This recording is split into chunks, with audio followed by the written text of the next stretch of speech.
مشرکین مکہ نے جو سوالات کیے تھے کچھ باتوں کا جواب پچھلی آیات میں دے دیا گیا ہے اور ایک بات کا ذکر یہاں پر کیا گیا اور اس کا جواب دیا گیا۔ ان کا ایک سوال یہ تھا، حضور علیہ الصلاۃ والسلام سے کہتے کہ تم اپنے آپ کو کہتے ہو کہ میں اللہ کا نبی ہوں، اللہ کا رسول ہوں، میرے اوپر وحی آتی ہے اور میں اسی کی دعوت دیتا ہوں، اسی کی تبلیغ کرتا ہوں۔ اگر آپ اللہ کے نبی ہیں تو آپ کے اللہ کے نبی ہونے پر کوئی گواہ بھی تو ہوگا۔ اگر کوئی گواہ ہے تو وہ لائے، جو یہ کہے، جو گواہی دے کہ واقعی آپ اللہ کے نبی ہیں۔ تو انہوں نے حضور علیہ الصلاۃ والسلام سے گواہ مانگا اللہ کے نبی ہونے پر کہ آپ اللہ کے نبی ہیں، اس پر کوئی گواہی قائم کرے۔ تو اس کا جواب ان آیات میں دیا گیا۔ تو اللہ تبارک و تعالیٰ نے جواب دیتے ہوئے فرمایا حضور علیہ الصلاۃ والسلام سے کہ آپ ان سے کہیں جو آپ سے یہ سوال کر رہے ہیں، ایُّ شیء اکبر شہادہ، تمہارے نزدیک سب سے بڑی گواہی کس کی گواہی ہے؟ سب سے زیادہ معتبر کس کی گواہی کو مانتے ہو؟ کون ایسا ہے کہ جس کی گواہی سب سے بڑی ہوگی؟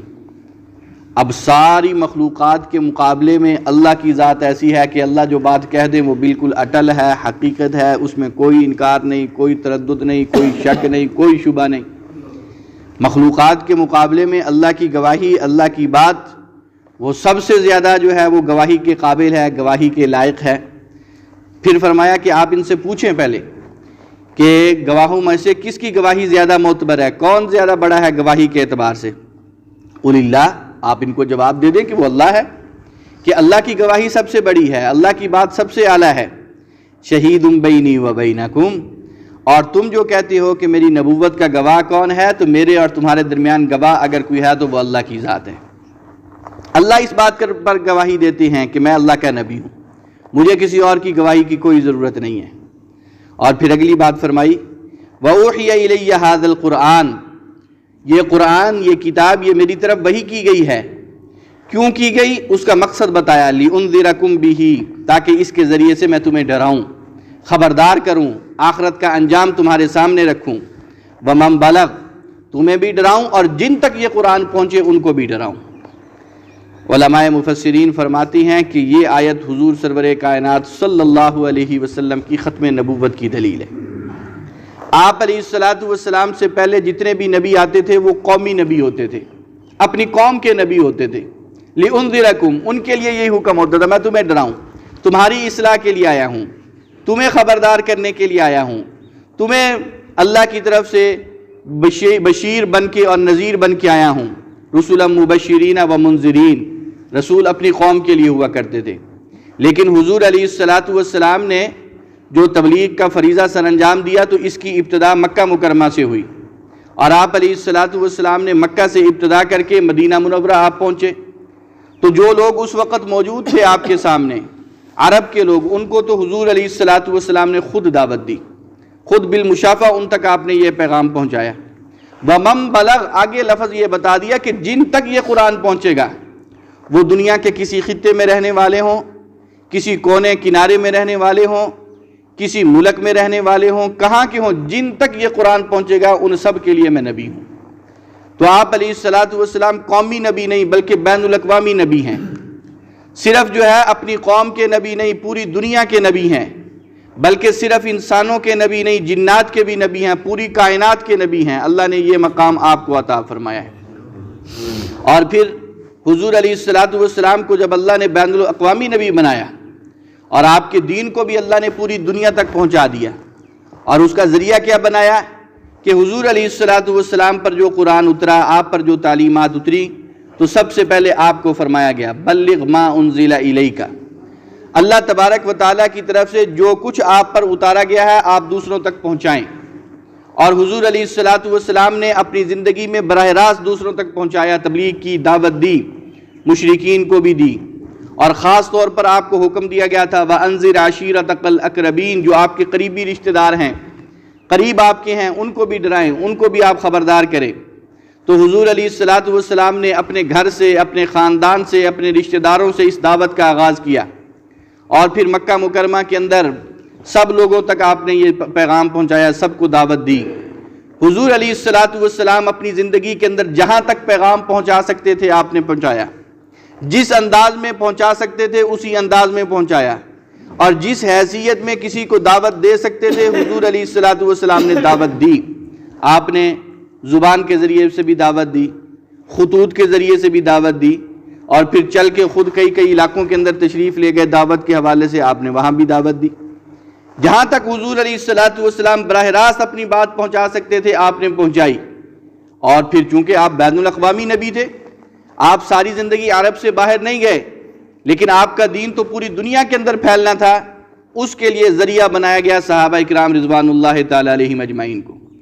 پھر حضور علیہ الصلوۃ والسلام نے اپنی تیار کردہ جماعت کے ذمہ لگایا، بلغوا عنی ولو آیہ، میری طرف سے تمہیں اگر ایک آیت بھی پہنچتی ہے وہ دوسرے تک پہنچا دو۔ پھر ان کے ذمہ لگا دیا گیا یہ دعوت کا کام۔ پہلا کام حضور علیہ الصلوۃ والسلام نے کیا، پھر اس کے بعد صحابہ اکرام کے ذمہ یہ لگایا، بلغوا عنی ولو کان آیہ،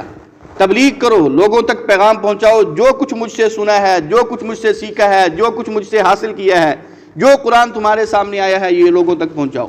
کسی کو ایک آیت ہی ملی ہے وہ بھی دوسروں تک پہنچا دے، اپنے پاس یہ نہ محفوظ کر کے رکھے کہ بس یہ میرے پاس آ گئی میرے لیے کافی ہے، نہیں، ولو کان آیہ، ایک آیت بھی ہے، ایک حکم بھی ہے، ایک بات بھی ہے، ایک نصیحت بھی ہے، فرمایا وہ بھی دوسروں تک پہنچا دو۔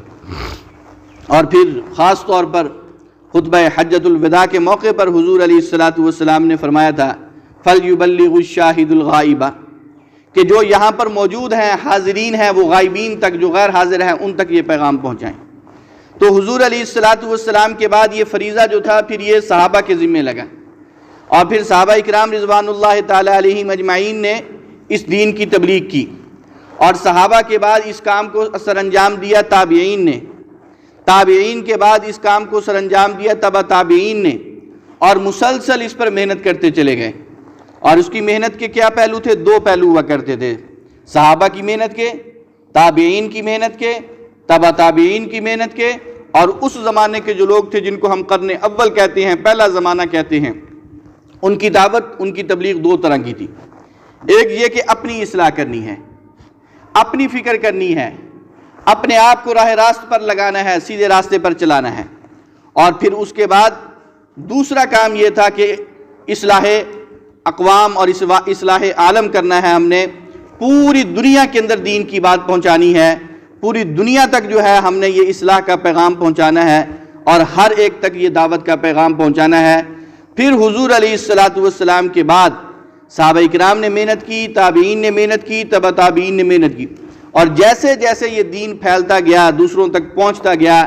ویسے ویسے پھر اس امت کے ہر فرد کے ذمہ گویا کہ حضور علیہ الصلوۃ والسلام کی نیابت اور آپ کی ختم نبوت کی وجہ سے ہر ایک کے ذمہ لگ گیا کہ جس تک جو بات پہنچتی ہے پہلے وہ اس پر خود عمل کرے، پھر اس کو دوسروں تک پہنچا دے۔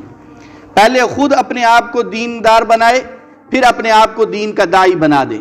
مبلغ بنا دے، اور دوسروں تک دین پہنچانے والا بنا دے۔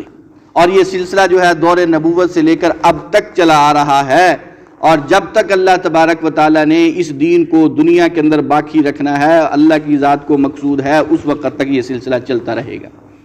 لیکن اس وقت جو صورتحال ہے وہ یہ ہے کہ مسلمان جو ہے وہ اس کام سے تھوڑا سا پیچھے ہٹ گیا، وہ اپنی اصلاح کی فکر بھی چھوڑ گیا کہ مجھے اپنی اصلاح کرنی ہے، اپنے آپ کی فکر، اپنی خیرخواہی، وہ بالکل اس کو بھی فراموش کر دیا۔ اور اگر کچھ لوگ ہیں جو اپنی اصلاح کی فکر میں ہیں تو وہ دوسروں کی اصلاح کی فکر اس سے غافل ہو گئے ہیں، اس سے پیچھے ہٹ گئے ہیں۔ وہ کہتے ہیں یہ اپنے، ہر کوئی اپنا جواب دے گا، ہر کوئی اپنا کرے۔ نہیں، اس امت کے ذمہ دو کام ہیں، ایک اپنی اصلاح اور دوسروں تک پیغام پہنچانا، ان کے لیے نصیحت کرنا، ان تک دین کی بات پہنچانا۔ اور ہمیشہ سے امت یہ فریضہ سر انجام دیتی رہی ہے، اور امت جب تک یہ فریضہ سر انجام دیتی رہے گی اس وقت تک جو ہے یہ کام صحیح چلتا رہے گا۔ آپ دیکھ لیں کہ ہمارے ہاں غیر مسلم، کافر اور مشرک، یہودی اور ہندو اور مجوسی، ان تک پیغام پہنچانا اور ان تک کلمہ حق پہنچانا یہ بھی ہماری ذمہ داری ہے۔ لیکن اس سے پہلے چونکہ ہمارا اپنا ماحول خراب ہو گیا ہے، اپنا معاشرہ خراب ہو گیا ہے، مسلمان پورے طور پر مسلمان نہیں ہے، مسلمان 100% نمازی نہیں رہا ہے، مسلمان پورے 100% جو ہے وہ دین پر چلنے والا نہیں رہا ہے، اس لیے ان تک پیغام پہنچانے سے پہلے زیادہ ضروری ہے کہ مسلمان اپنے ماحول اور اپنے معاشرے کے اندر محنت کرے۔ اور پھر یہ بھی سب سے بڑی بات ہے کہ کافروں کی طرف سے تو رکاوٹیں ہوں گی سو ہوں گی، انہوں نے تو رکاوٹ ڈالنی ہے نا، کہ دین کے مقابلے میں جب یہ ان کا پروگرام ختم ہو رہا ہے اور ان کا نظام ختم ہو رہا ہے اور دین غالب آ رہا ہے، وہ تو رکاوٹ ڈالیں گے۔ لیکن آج کا المیہ یہ ہے کہ خود مسلمان اس دعوت اور تبلیغ کے کام میں رکاوٹ ڈالتا ہے۔ کیسی کارگزاریاں آتی ہیں کہ ہیں مسلمان، ہیں کلمہ پڑھنے والے، لیکن یہی دعوت اور تبلیغ کا کام کرنے والے، ان کو ٹھہرنے نہیں دیا جاتا، ان کو اجازت نہیں دی جاتی، ان کو بات کرنے نہیں دی جاتی، ان کی بات نہیں سنی جاتی، الٹا جو ہے ان کو طعن و تشنیع کی جاتی ہے، ان کو حقارت کی نظر سے دیکھا جاتا ہے، اور ان کے اوپر طرح طرح کے جملے کیسے جاتے ہیں اور کیسا ظلم ان کے اوپر کیا جاتا ہے۔ تو یہ ساری چیزیں جو ہیں وہ بالکل حقیقت ہے۔ تو قرآن کریم کی یہ آیت بتا رہی ہے کہ حضور علیہ السلام قومی نبی نہیں تھے، آپ کسی ایک علاقے کے نبی نہیں تھے، ایک قوم کے نبی نہیں تھے، ایک شہر کے نبی نہیں تھے، بلکہ آپ بین الاقوامی نبی تھے۔ آپ کا دین بین الاقوامی دین ہے، آپ کی کتاب بین الاقوامی دین ہے۔ اللہ تبارک و تعالیٰ نے اس دین کو اتارا اس لیے ہے، هو الذی ارسل رسولہ بالہدی ودین الحق لیظہرہ علی الدین کلہ، تاکہ یہ دین سارے دینوں پر غالب آ جائے۔ یہودیت، عیسائیت، نصرانیت، مجوسیت، دہریت، جتنے بھی دین ہیں، جتنے بھی ادیان لوگوں نے اپنے طور پر بنائے ہوئے ہیں، وہ سارے کے سارے مغلوب ہو جائیں، اسلام کے زیر نگیں ہو جائیں، اسلام کے تابع ہو جائیں، اور سب کے اوپر اگر غلبہ ہو تو وہ اسلام کا ہونا چاہیے، اور حاکمیت اگر ہو تو وہ اسلام کی ہونی چاہیے۔ اور یہ اس وقت ہوگی جب مسلمان اپنے دین کو عزت کی نگاہ سے دیکھے گا، یہ اس وقت ہوگی جب ہم مسلمانوں کی نظر میں ہمارا دین سب سے اچھا ہوگا، ہمارا طریقہ سب سے اچھا ہوگا، ہمیں اپنا دین سب سے زیادہ محبوب ہوگا۔ اور اگر ہم یہ سمجھیں کہ طریقہ تو یہودیت والا اچھا ہے، ہم یہ سمجھیں کہ طریقہ تو عیسائیت والا اچھا ہے، ہم یہ سمجھیں کہ طریقہ تو ہندوؤں والا اور دہریوں والا اچھا ہے، تو پھر کبھی بھی مسلمان اپنے دین کو پوری دنیا کے اندر غالب نہیں کر سکے گا۔ اور آج المیہ یہ ہے کہ مسلمان دوسروں سے متاثر ہوتا ہے، ان کو متاثر کرتا نہیں ہے۔ ہمارے اخلاق سے وہ لوگ متاثر نہیں ہیں، ہمارے کردار سے وہ لوگ متاثر نہیں ہیں، ہمارے معاملات سے وہ لوگ متاثر نہیں ہیں، ہمارے رہن سہن سے وہ لوگ متاثر نہیں ہوتے، ہمارے طور طریقے سے، ہماری معاشرت سے وہ لوگ متاثر نہیں ہوتے، اور ہم بڑی جلدی ان کے طریقوں سے متاثر ہو جاتے ہیں، اور ایسے متاثر ہوتے ہیں کہ پھر سارے کے سارے وہی کام ہمارے اندر آ جاتے ہیں، وہی طریقے ہمارے اندر آ جاتے ہیں۔ عام عوام سے لے کر حکمرانوں تک جو ہے وہ سارے کے سارے پھر یہودیت یا عیسائیت یا مجوسیت کے طریقے پہ چل پڑتے ہیں۔ اور جب حکمرانوں کا عالم یہ ہوگا، بڑی سطح کے لوگوں کا عالم یہ ہوگا، تو عام عوام جو ہے ان کے بارے میں تو پھر باقاعدہ جو ہے وہ کہا گیا الناس علی دین ملوکی، کہ لوگ تو اپنے بادشاہوں کے دین پر ہوتے ہیں، اپنے حکمرانوں کے دین پر ہوتے ہیں، جیسا ان کو کرتے ہوئے دیکھیں گے ویسا کرنا شروع کر دیں گے۔ اصل کے اعتبار سے حکمران جو ہے اس کا ذہن اسلامی ہونا چاہیے، اس کا طرز زندگی اسلامی ہونا چاہیے، اس کے اثرات پھر عوام پر پڑتے ہیں اور عوام اس بات کو قبول کیا کرتے ہیں۔ اب آپ دیکھ لیں کہ ہندوؤں کی طرف سے یا غیر مسلموں کی طرف سے ایک رسم شروع کی گئی، قبروں کے اوپر پھول چڑھانا، چادریں چڑھانا، باقاعدہ جو ہے یہ ایک غیر مسلموں کی رسم ہے، مسلمانوں کے اندر تو یہ طریقہ کہیں سے بھی نہیں۔ اور وہ جتنے بھی سربراہان مملکت ہوتے ہیں، جب وہ کسی دوسرے ملک کے دورے پر جاتے ہیں تو وہ باقاعدہ وہاں کا جو کوئی مشہور شخص ہو تو اس کی قبر پہ جاتے ہیں اور جا کے چادریں چڑھاتے ہیں۔ اب غیر مسلم جو ہے وہ کسی قبر پہ جا رہا ہے، بے شک وہ کسی ملک کا حکمران ہی کیوں نہ ہو، اب وہ کسی قبر پہ جا رہا ہے، وہ فاتحہ پڑھنے کے لیے جا رہا ہے، وہ وہاں دعا مانگنے کے لیے جا رہا ہے، وہ اس کو ایصال ثواب کرنے کے لیے جا رہا ہے، نہیں، ایک فارمیلٹی ہے بس پوری کرنی ہے، جا کے چادر چڑھانی ہے۔ بھئی غیر مسلم ہے، بے شک اپنے ملک کا حکمران ہے، مزار اقبال پہ جانے کا اس کا کیا تک بنتا ہے؟ علامہ اقبال یہ قائد اعظم کی قبر پہ جانے کا اس کا کیا تک بنتا ہے؟ فاتحہ تو اس نے پڑھنی نہیں ہے، دعا تو اس نے کرنی نہیں ہے، بس صرف ایک طریقہ ہے کہ پھولوں کی چادر پیش کرنی ہے، چادر چڑھانی ہے، اور اس کے لیے۔ اور باقاعدہ مسلم حکمران جتنے ہیں یہ بھی جب جاتے ہیں غیر دوسرے ملکوں کے اندر تو ان کا دیکھا دیکھی یہ بھی جاتے ہیں انہی کی قبروں پر اور جا کے چادریں چڑھاتے ہیں، جو طریقہ ان کا ہمارے ملک کے اندر ہوتا ہے یہ جا کے وہاں پر ان کے ساتھ ایسا کرتے ہیں۔ جب ہمارے اپنے دین کی، اپنے طریقوں کی ہماری نظر میں کوئی حیثیت نہیں ہوگی تو پھر غیر مسلم کیسے ہماری عزت کریں گے؟ وہ کیسے ہمارے طریقوں کو اچھا سمجھیں گے؟ ہم تو ہر بات انہی کی لیتے ہیں، جو وہ کر رہے ہیں جی ٹھیک ہے ہم نے کرنا، حالانکہ یہ طریقہ جو ہے یہ ٹھیک نہیں ہے۔ بہت پہلے کی بات ہے، کہتے ہیں کہ سعودی عرب کا حکمران غالباً شاہ فیصل کا دور تھا، وہ ہندوستان کے دورے پر آیا، اور جب وہ آیا تو باقاعدہ اس کو بتایا گیا کہ وہ پھول پیش کیے گئے، جی آپ نے فلاں کی قبر پہ جانا ہے اور جا کے وہاں جو ہے یہ پھولوں کی چادر چڑھانی ہے۔ تو اس نے صاف انکار کر دیا، اس نے کہا میرا یہ دین نہیں ہے، میرا مذہب مجھے اس چیز کی اجازت نہیں دیتا کہ میں کسی غیر مسلم کی قبر پہ جاؤں اور عزت اور توقیر کے ساتھ اس کو جا کے وہاں سلام پیش کروں اور چادر چڑھاؤں، میرا دین مجھے اس بات کی اجازت نہیں دیتا۔ صاف انکار کر دیا انہوں نے۔ یہ ہے اپنے دین کے ساتھ محبت، اپنی اقدار کے ساتھ محبت، کہ حکمران ہیں اپنی جگہ پر، مشہور شخصیات ہیں اپنی جگہ پر، میرا دین مجھے کس بات کی اجازت دیتا ہے، اس کو دیکھنا ہے۔ اور جب حکمرانوں سے ایک طریقہ شروع ہوتا ہے تو پھر عوام کے اندر بھی اسی طرح چلا جاتا ہے۔ تو بہرحال یہ تبلیغ دین یہ ہر مسلمان کی ذمہ داری ہے، اور ہر دور میں یہ ذمہ داری رہی ہے۔ اپنی اصلاح کی فکر بھی کرنی ہے اور ساتھ دوسروں تک اس پیغام کو پہنچانا بھی ہے، اور قرآن کریم کی بہت ساری آیات جو ہیں وہ اس بات کی طرف اشارہ کرتی ہیں۔ فرمایا وَأُوحِيَ إِلَيَّ هَذَا الْقُرْآنُ لِأُنذِرَكُم بِهِ وَمَن بَلَغَ۔ اللہ تبارک و تعالیٰ نے حضور علیہ السلام سے فرمایا کہ آپ ان میں یہ اعلان کریں کہ یہ قرآن میری طرف اتارا گیا ہے، اور اس کے اتارنے کا مقصد یہ ہے کہ میں تمہیں بھی اس سے خبردار کروں، اور جو لوگ جن تک یہ قرآن پہنچے گا سب کو اس سے خبردار کروں۔ پھر آپ نے فرمایا کہ مجھے بتاؤ أَإِنَّكُمْ لَتَشْهَدُونَ أَنَّ مَعَ اللَّهِ آلِهَةً أُخْرَىٰ، کیا تم اس بات کی گواہی دیتے ہو؟ مشرکین سے یہ بات پوچھی جا رہی ہے کہ اللہ کے علاوہ اور معبود بھی ہیں، کیا تم یہ بات کہتے ہو؟ اگر تم کہتے ہو تو حضور نے کہا لا اشہد، میں نہیں کہتا، میں گواہی نہیں دیتا، میں تمہارے ساتھ شامل نہیں ہوں اس بات میں۔ یہ وہی بات ہے جو قرآن کریم میں کہی گی قل یا ایھا الکافرون لا اعبد ما تعبدون، کافروں یاد رکھو جن کی تم پوجا کرتے ہو میں ان کی پوجا نہیں کرتا، میں ان کے سامنے نہیں جھکتا۔ یہ کوئی رواداری نہیں ہے، یہ کوئی اپنے دین سے محبت نہیں ہے کہ آدمی کہے جی جہاں چلے گئے ویسے بن جاؤ، جہاں چلے گئے انہی کے طریقوں کو اختیار کر لو۔ نہیں، اپنا دین ہے، اپنا مذہب ہے، اپنی روایات ہیں، اپنی اقدار ہیں، ہمارے اپنے اصول ہیں، اپنے ضابطے ہیں، ہم نے تو اسی کے مطابق چلنا ہے۔ ہم کسی غیر مسلم کے سامنے جا کے کیوں جھکیں؟ ان کے طریقے کو کیوں اپنائیں؟ ان کو کیوں عزت دیں؟ ان کو کیوں محبت کی نظر سے دیکھیں؟ فرمایا اگر تم اس ماحول میں رہتے ہوئے اس بات کی گواہی دیتے ہو کہ اللہ کے علاوہ اور معبود ہیں، تم ان کے سامنے جھکتے ہو، ان کے چڑھاوے چڑھاتے ہو، ان کے وہاں پر جا کے منت منوتی کرتے ہو، لا اشہد، مجھ سے اس بات کی امید نہ رکھنا، میں ایسا کبھی نہیں کروں گا، میں اس کی گواہی نہیں دیتا۔ قل انما هو الہ واحد، میرا تو صاف اعلان ہے، بے شک تم ناراض ہوتے ہو جاؤ، تمہیں تمہاری اس بات پر تمہیں کچھ بھی ہوتا ہے ہو جائے، انما هو الہ واحد، میرا تو ایک ہی اعلان ہے کہ معبود ہے تو صرف ایک اللہ ہے، بس ایک اللہ کی ذات ہے۔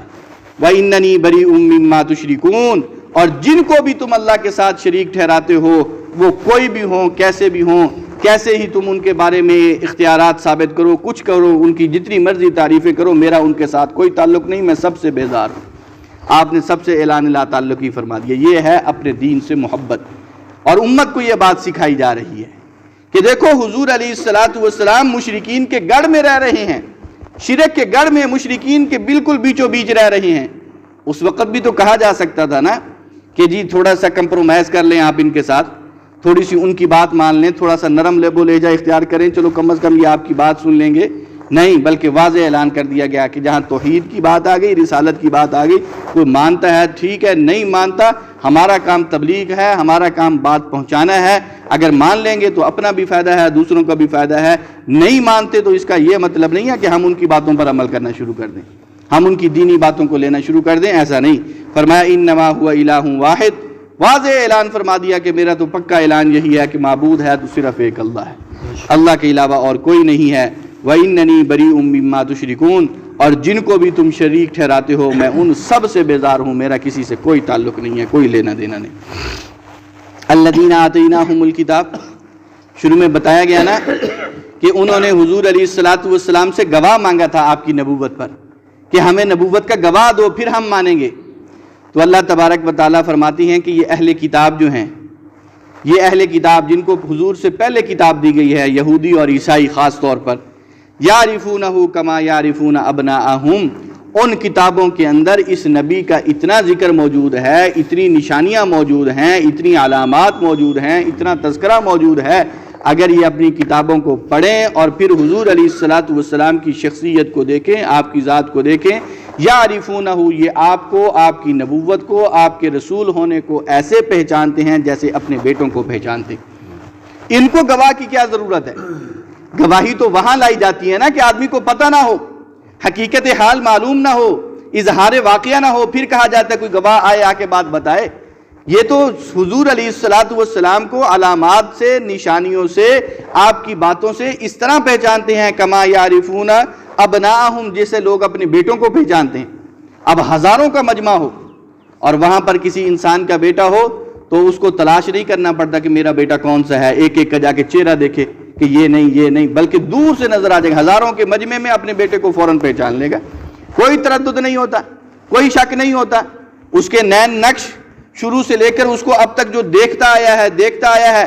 حالانکہ آنکھیں ہیں، چہرہ ہے، ناک ہے، کان ہے، چہرے تو سب کے ایک جیسے ہیں، لیکن پتہ ہے کہ یہ میرا بیٹا ہے، یہ اور ہے،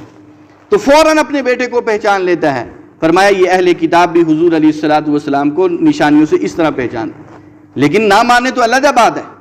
ضد ہے، ہٹ دھرمی ہے، تعصب ہے کہ یہ نبی ہماری قوم میں کیوں نہیں آیا، ہماری جماعت میں کیوں نہیں آیا، ہماری نسل میں کیوں نہیں آیا، اس لیے انکار کرتے ہیں، مانتے نہیں، ورنہ پہچانتے ضرور ہے۔ یہودیوں کے بہت بڑے عالم تھے حضرت عبداللہ بن سلام رضی اللہ تعالیٰ عنہ، مسلمان ہو گئے، حضور علیہ الصلوۃ والسلام کو دیکھا، فوراً کلمہ پڑھ لیا۔ پورا واقعہ حدیث پاک کے اندر آتا ہے، وہ خود کہتے ہیں کہ حضور مدینے میں تشریف لائے اور آپ آ کے جہاں پر ٹھہرے بیٹھے ہوتے تھے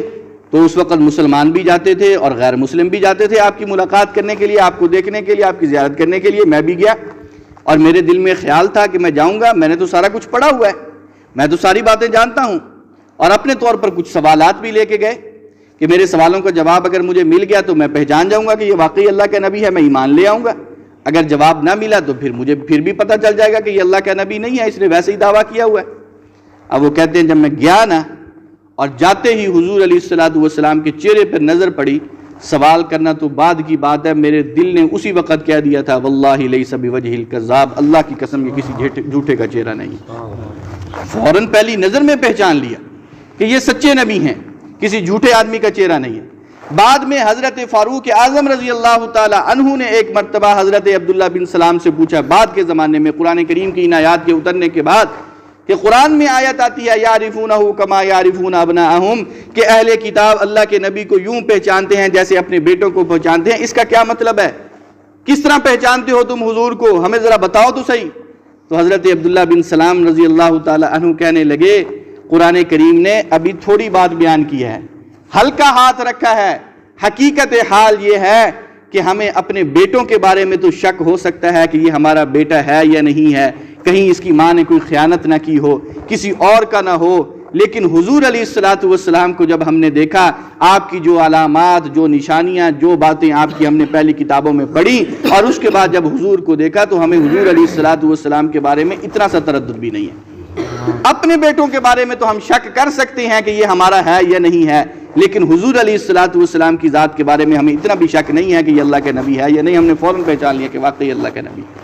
یہ ہے حضور کی شان۔ یہاں پر گواہی کی کیا ضرورت ہے؟ جس کو علامات کے ذریعے سے پہچانا جا رہا ہے، جس کو نشانیوں کے ذریعے سے پہچانا جا رہا ہے، جس کا ایک ایک تذکرہ پہلے سے کتابوں کے اندر موجود ہے اور دیکھنے والوں نے دیکھا اور فوراً پہچان لیا، تو ان کے بارے میں کسی گواہی کی قائم کرنے کی ضرورت نہیں ہے۔ اب اگر یہ لوگ نہیں مان رہے تو اس کا یہ مطلب نہیں ہے کہ ان کے پاس حقیقت حال واضح نہیں ہوئی ہے، یا ان کے پاس گواہی نہیں آئی ہے، یا ان کو کسی نے صحیح بتایا نہیں ہے، ان کو علم کی ضرورت ہے پھر جا کے ان کو پتہ چلے گا۔ نہیں، اگر یہ انکار کر رہے ہیں تو جہالت کی وجہ سے انکار نہیں کر رہے، بلکہ انکار اگر کر رہے ہیں تو وہ حضور علیہ الصلوۃ والسلام سے تعصب کی بنا پر، ضد کی بنا پر، ہٹ دھرمی کی بنا پر یہ انکار کر رہے ہیں، اور اس کا کوئی علاج نہیں ہوا کرتا۔